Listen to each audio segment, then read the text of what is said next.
Good evening, you're watching World News Tonight on TVP World. I'm Aaron Darman. Poland's time at the helm of the rotating EU Council presidency is about to come to an end. So was it a win for Warsaw? And what happens next? More on that in just a moment. But first, tonight's headlines. Russia again launches its largest airstrike since the start of the full-scale invasion of Ukraine. Dozens are injured and arrested as protesters clash with police in Belgrade. And young footballers from orphanages kick off in a special World Cup in Warsaw.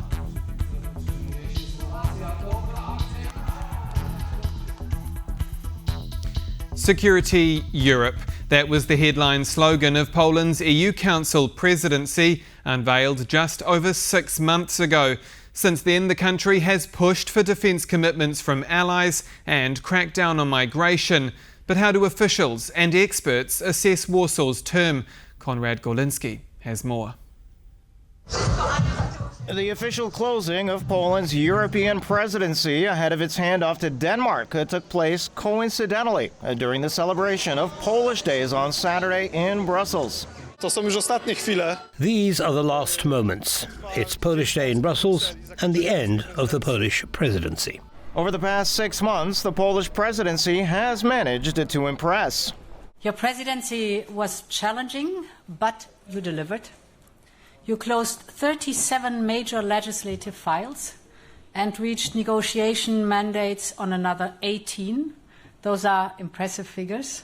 And for the last 6 months, the game has been led by the Poles. Among Poland's most notable achievements, Polish MEP Andrzej Halicki answered this question with little hesitation during TVP World's Capital Questions on Friday. During the presidency, for sure, implementation of SAFE program. In a record 71 days, Poland pushed through the implementation of the SAFE facility, Security Action for Europe, which will provide the European Union with €150 billion of funding for joint procurement on European security and defense. Second on the list is the inclusion of its flagship East Shield border protection project into the Readiness 2030 initiative, formerly known as the Rearm Europe Defense Plan. So now there will be a larger pool of funding for border protection projects. So these flagship projects will have a special opportunity to be financed by SAFE. Thank you very much. Among its other achievements during this tumultuous 6 months are Poland's consistent support of Ukraine, highlighted by the extension of sanctions against Russia. Work continues on the 18th package of sanctions, however. If you take a look at the numbers, we're with them. Also, leading by example, and with no small thanks to U.S. President Donald Trump, are real commitments among EU NATO members to raise their defense spending to 5% of GDP. Our motto was a secure Europe. Aside from security, Poland has also been pushing for a shift in Europe's approach to migration, with a focus on strict border protection. It's also pushed through a few omnibus bills, continuing to insist on clearing the road to a more competitive Europe. The most important thing is security. And another important thing is to restore or build the competitiveness of the European Union. And there is no doubt that we've put forward a European agenda. We've consistently put forward a European agenda on these issues in particular. And that was our primary objective. There are many goals that Poland did not achieve, however, particularly in cybersecurity and EU enlargement. There is hope, however, that its next 2 successors, Denmark and Cyprus, will continue the path that's been laid out during the Polish presidency. But the most important, I think, is the fact that Poland shows a sort of the trace, a sort of the pathway for the other countries what to do within these specific and very complicated circumstances. Poland, Denmark, and Cyprus have already held discussions, and it does seem, despite certain disagreements on green policies, that they are mostly on board. We should have secured the outer borders. And here we're not talking about refugees. Here we're talking about illegal migrants. And this will happen, I'm sure, much tougher during the Danish presidency. There is a clear intention. But Would that be a priority? Would that be a number one thing? It is. So Danish presidency will be about immigration, yes? It will about be immigrants. about security, including immigration. Yes, very small. In the end, the effectiveness of Poland's EU presidency will be decided in the court of public opinion. But it's hard to deny that it's left its mark in Brussels. For TVP World, I'm Konrad Gorlinski. Serbian riot police have clashed with a major anti-government rally in Belgrade as protesters call for a snap election to end the 12-year rule of President Aleksandar Vučić, while campaigners say the violence was sparked by infiltrators supporting the country's pro-Russian authorities. Vučić claims they're attempting to topple the state. John Todd reports. Serbian police in riot gear used tear gas, pepper spray and, reportedly, stun grenades to forcibly disperse crowds. Earlier, tens of thousands had gathered in the capital Belgrade, demanding snap elections, a move President Aleksandar Vučić has ruled out. This is the first time for 13 years of the Aleksandar Vučić rule that he doesn't want to give elections. We have elections almost every 2 years, the parliament elections, and this is the first time he doesn't want to go on election. Earlier on Sunday, Vučić said unspecified foreign powers were behind the protest. In a post on Instagram, Vučić said protesters were trying to topple the state. And on Sunday morning, he portrayed police action as a Serbian victory. First and foremost, what is most important, as I hinted would happen, is that Serbia has won. You cannot defeat Serbia with violence, as some had hoped. But activists claim last night's violence was sparked by infiltrators who then fled when police moved in. Violence is the only thing they have left, and police brutality on their side. I have to say that he pinpointed the exact minute when the violence started at the protest yesterday, and there are people who are saying it that he had his people infiltrated in the protest to start the violence, actually. Protests by students, teachers and workers began late last year after 16 people were killed in November when a railway station roof collapsed. Protesters blamed corruption and government negligence for the disaster. Months of protest across the country have rattled Vučić, a populist whose second term ends in 2027, when parliamentary elections are also scheduled. Vučić has strong ties with Russia, while at the same time he's seeking a path to Europe. European Council President Antonio Costa last month told Vučić the country needs to align more closely with the EU. But analysts warn Vučić is performing a balancing act between Russia, China and Europe, though self-preservation is his priority. His ultimate goal is to remain in power for as long as possible. And being in compliance with the EU laws, that would be unacceptable. But he also understands very well that playing those games works. Police detained several dozen protesters, while 50 officers were reported injured in the clashes. Students leading the protests accused the government of escalating tensions and have threatened a civil disobedience campaign. The course seems set for further confrontations. John Todd for TVP World. Russia has again carried out its largest air assault on Ukraine, further escalating the conflict with an increasing number of drones and missiles. According to the Ukrainian Air Force, the nighttime attack spanned the entire country, including western regions far from the front line. Our correspondent Oz Kadagi is standing by in Kyiv and joins me now. Good evening, Oz. How did this play out overnight? Well, as you rightly said, this is the largest aerial attack on Ukraine since the war began. 477 drones launched by Russia and 60 missiles. Now, Russia has previously launched 479 drones in one night, but they didn't launch as many missiles on the same day. So Russia is clearly escalating over the past few weeks. It's gone from 300 to 400 to 500 now, aerial targets entering the territory of Ukraine progressively. And there seems to be no sign of this slowing down at all. So President Zelensky has been very focused on the need for more air defenses. Now, with regards to that, an F-16 pilot was killed in these attacks. His name was Maxim Ustimenko. He's been given Ukraine's highest honor as posthumously. Following his death, he died trying to shoot down some of these targets over the skies of Ukraine. So it's a big blow to Ukraine. They don't have many of these F-16s. They don't have many pilots capable of flying them either. So this is going to be a very difficult pill to swallow for the Ukrainians. Every time these attacks happen, they send their fighter pilots up to deal with the threats, and they're losing them as a result of these attacks. So it's a very, very difficult situation for the Ukrainians to be in. They were given these F-16s, obviously, to use them to do things like this. But with the amount of drones and missiles entering Ukrainian territory now, they need further support. President Zelensky saying Ukraine needs to strengthen its air defense. What best protects life? These are American systems that we are ready to buy. The question is America going to be interested in selling these to Ukraine? Because so far the White House under Donald Trump have been reluctant to do so.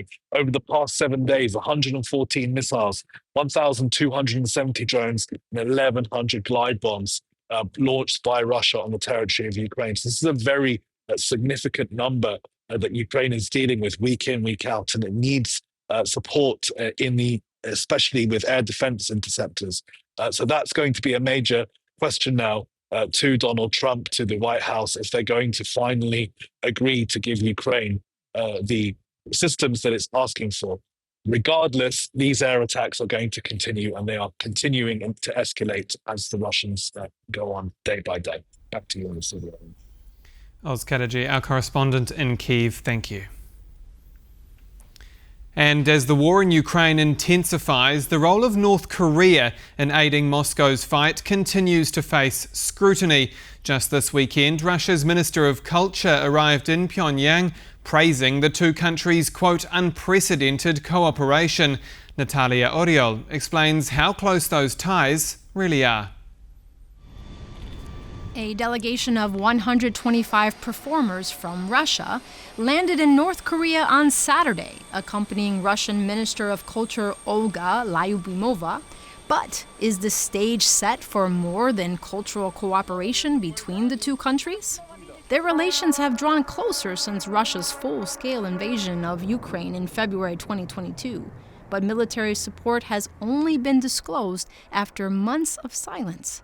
According to the British Defense Ministry, this support came at the price of 6,000 casualties among North Korean troops fighting for Russia. The moment that North Korea decided to commit troops to this, it became a lot more serious. So for the Russians, this is terrific, right? They don't have to expend their own population in this war. It's giving the North Koreans tons of experience in battle, and that is invaluable for them. This might not be the end of it. According to South Korea's National Intelligence Service, a large-scale assault against Ukraine with help from North Korea might be in the works for July or August of this year. Basis for this is that during the first troop deployment, it took about a month after Sergei Shoigu, secretary of Russia's Security Council, visited North Korea and reached a military dispatch agreement for the deployment to proceed. Also, considering that North Korea has recently started the selection process to recruit soldiers for the deployment. The cooperation appears to be based on an exchange of resources and military know-how. In return for North Korea sending artillery ammunition and missiles, electronic jamming equipment, and economic cooperation to Russia, Pyongyang is likely receiving technical advice on satellite launches and missile guidance systems. In 2024, Moscow and Pyongyang signed a mutual defense pact. The Treaty on the Comprehensive Strategic Partnership effectively revives a defense agreement signed in the 1960s. Russia announced North Korea will aid in rebuilding the Kursk region following a Ukrainian incursion, which was repelled with support from North Korean troops. Thousands of military construction workers and sappers are to be sent to the area, Secretary of Russia's Security Council, Sergei Shoigu, said in June. What can we expect next from this partnership still remains to be seen as power plays continue and the war in Ukraine drags on. Revelations that a former lieutenant in the Ukrainian army who defected to Russia during the 2014 annexation of Crimea is hiding from his former commanders in Kyiv on the International Space Station. The 32-year-old Alexei Zubritsky is listed as a Ukrainian deserter and was sentenced in absentia last month to 15 years in prison. In 2018, he was drafted into a Russian space squadron and flew into the final frontier in April this year, becoming the first cosmonaut in history to be convicted of treason. The ISS crew now consists of 7 people, including Zubritsky and Sławomir Uznański-Wisniewski, who became only the second Pole to enter space earlier this week. Warsaw is playing home to the world's largest football tournament for foster children. Now in its 10th year, the event brings together young players from orphanages and foster homes based around the globe. Sasha Farbach went pitchside to see who came out on top.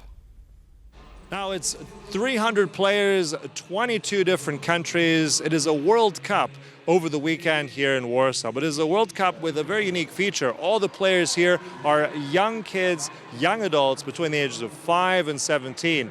Now this is a special cup here, 10 years, it's the Jubilee here, bringing all together these fantastic young individuals, for many of them from around the world. You have participants from Japan, from Jordan, across from Europe, across our Central Eastern European region, Ukraine, you name it, but it's most importantly a chance for many of these young kids really to be a part of something special. Now also it's gotten the attention of UEFA as well. Yeah, no, exactly. So for the UEFA Foundation for Children, it's very important to have, access to football for everyone, Here we have also special kids who are playing the championships here, so the World Cup. So for us, it's very important to have this opportunity giving to the children. Now, this is a cup here culminating in a final. Now, this is, of course, just a friendly spirit, but being part of this is very, very unique to a lot of these kids. They've come from orphanages, from foster care homes. For many of them, it's the first time that they're meeting other countries and other kids from different places. Now, it's also about practicing together, but also about camaraderie. But when we talked to some of those young athletes, Johnny, the spirit was very positive. I feel happy, and I feel like this is going to be a really good championship. Now I want another team to win this year. Like instead of another strong team, I want a good strong team this year. Last year Bosnia won, and I feel like this time Lithuania is going to win. Now for many this will be a fantastic occasion to be part of something bigger. Give many of these young people and young kids hope, and this will hopefully, like the organizers of Hope, be something enduring that they will carry with them from here onto this pitch, but also into their lives. It's Sasha Farbach from Legia Stadium in Warsaw for TVP World. The curtain has come down on the Malta Festival in the western Polish city of Poznan after a week of vibrant theatre, dance and music. Karolina Shapland wraps up the action. This year, the Malta Festival marked its 35th anniversary, a cornerstone of Poznan's cultural calendar. First staged in June 1991, it was created to breathe life into the newly renovated Lake Malta rowing course, a legacy of the 1990 Canoe World Championships. Last year, the festival turned a new page, reimagined with what the organizers called a feminist energy under the patronage of Dominika Kulczyk, entrepreneur, philanthropist, and widely regarded as Poland's richest woman. Her vision to bring people together through the power of the arts. And it was this vision that set the tone for the opening act, a performance by French company Bazinga, led by Tatiana Mosio-Bongonga, who crossed the full span of Poznań's Freedom Square without a safety harness. I feel a very good vibes, and there are many people in this place, and freedom space, so it's just nice. Mosio-Bongonga's aerial acrobatics were made all the more remarkable by one detail. The rope she walked was held aloft entirely by volunteers from Poznań, known as cavaletti. I loved being part of this experience, and it was very fulfilling and satisfying. And there was more gravity-defying spectacle to come. Another French ensemble, Gratte-Ciel, offered a poetic meditation on humankind's place in nature, performed high above the crowds in the old market square. Because that, in the words of Kulczyk, is what Malta is all about. Malta's festival message is love. This is what creates everything. This is what we all live for. That's the only thing that is actually really important and that matters. A sentiment echoed by global drag icon Alaska Thunderfuck, whose appearance brought yet another dimension to the festival's celebration of identity and expression. The message of the Malta Festival is about love. And I mean, ultimately, isn't that what drag is about? Isn't that what Pride is about? You know, we are Pride Month. You know, we're standing up and we're saying, we do exist, we have a right to exist. And I think that's very powerful, and it brings a lot of people together. So that sounds like love to me. That sounds like Malta. This is, of course, a personal and partial selection, but one that we hope captures a little of what Malta Festival and the city of Poznań stands for. And who knows, perhaps we'll see you there next year.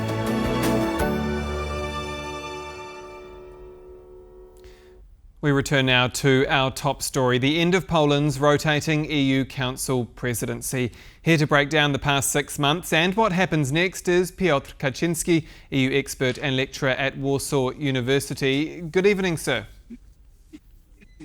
Good evening. Can I start with Polish Prime Minister Donald Tusk? He says Europe woke up under Poland's lead. Is he right, and what did Europe wake up from? Well, did Europe wake up? It's a good quote, of course, but to put it into a different context a little bit, what happened under the Polish presidency of the Council is that the EU got finally on its 2 feet to start the work that Europe needs. Because the previous year, up to February, it was taken far too long and far too much time to simply get Europe organized. And we've seen the European elections 2024, then the appointment of the new European Commission and the new president of the European Council, and then a Hungarian, not the best presidency performance in the second half of 2024, all together come to a fruition, if you like, by the end of last year and beginning of the new year, when the Polish presidency started bringing normalcy to the table among member states, trust among partners that allowed for moving a lot of the files, a lot of the procedures forward, some of them very difficult and very dramatic even, on security, defense, on issues related to simplification, a big issue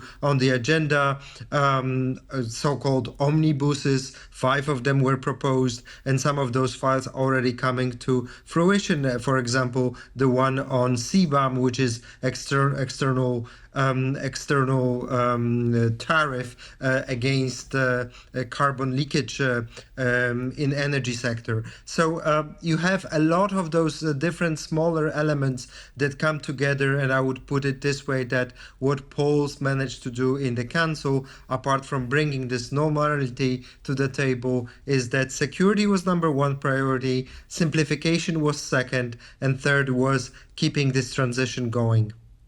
You mentioned defence. We've seen Prime Minister Tusk somewhat taking credit for the NATO agreement on 5% GDP defence spending, despite that being formally out of the EU remit. Is that perhaps, along with maybe the 150 billion safe loan programme, are those two perhaps the biggest successes of Poland's presidency, these cold, hard cash commitments to defence from allies? Well, I wouldn't put it that way, because presidency is not a thing that can manage something on its own. Presidency is a teamwork, and Poles took over from Hungarians and are passing on the baton to the Danes, who will continue that work on defense as well. So it's not a done deal that we have this decision or another decision. This is clearly a very important Polish win outside of the presidency to convince partners in the European Union, to convince partners in NATO, and also lead by example in the process. So that is where the win is. And it happened on the Polish watch or not? Well, you could easily say that it happened on Donald Trump's watch as well. And the credit to the US president is due for that as well. So, keep it a little bit in proportion. But it's also important to keep it going and keep the momentum going in the subsequent months and years, because it will take quite some time for Europe to build up its capabilities, defense capabilities. It will take many years to invest in defense. I guess the question is then, beyond those cold hard commitments, has this term put the eastern flank and indeed Russia's hybrid threats more into the spotlight, because Poland had a platform to be able to really discuss those? True, yes, it has put those threats into the spotlight, but one has to also remember that the spotlight, if you like, has been moving on, because we have had on the Polish presidency watch such events as dramatic war in the Middle East. The conflict between Israel and Iran is the latest element to the massive brutal war that Israel is running against the Palestinians.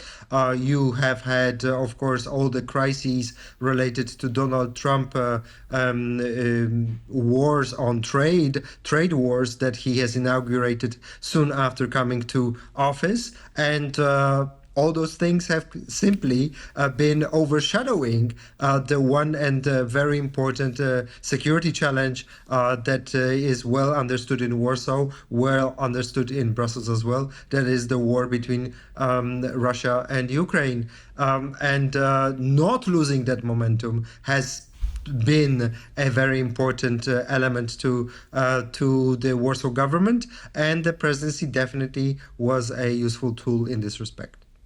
And briefly, because we are running out of time, but what's the one area that you feel Poland perhaps failed to make progress on, or wished to make more progress on and didn't? Definitely more progress that the Poles would love to have seen is on the multi-annual financial framework. This is something that, if you look back at what was the debate 6 months before, that the Poles wanted to frame under the Polish presidency some sort of future negotiations. On this element, first conversations maybe happened, but honestly the main work on the MFF, the multi-annual financial framework, the next union budget, will only happen in the next semester, with Danish negotiators playing the central role. But that is something that the Poles maybe also were not in the best position to be this impartial negotiator, because if you are running a presidency, it is usually good to be impartial negotiator because Poland is one of the major stakeholders when it comes to the EU budget, when it comes to agriculture, when it comes to cohesion, when it comes to defense, when it comes to transition. So all four big topics and all four spending programs, Poland is a major beneficiary of each one of them. So being a major beneficiary makes Poland, of course, a stakeholder rather than a trusted partner who can lead the negotiations and conversations with partners. So maybe this is for the better, if you like. Piotr Kaczynski, EU expert and also, lecturer. If I can just come in with one more topic. Very briefly, sir. Ukraine is a big topic. Yes, very briefly. Ukraine is a big topic that did not got pushed forward. Some of the Polish diplomats have been saying recently that maybe we'll have to wait with pushing Ukraine forward and Ukrainian accession to the EU post-Hungarian elections, because Hungary has been vetoing quite a few of those small steps that the Poles have been proposing. For sure, watch this space. Piotr Kaczynski, EU expert and lecturer at Warsaw University. Always a pleasure to have you on TVP World. Thank you again. Thanks for having me. And that's all for World News tonight. Do stay with us here on TVP World. I'm Aaron Darman. Good night.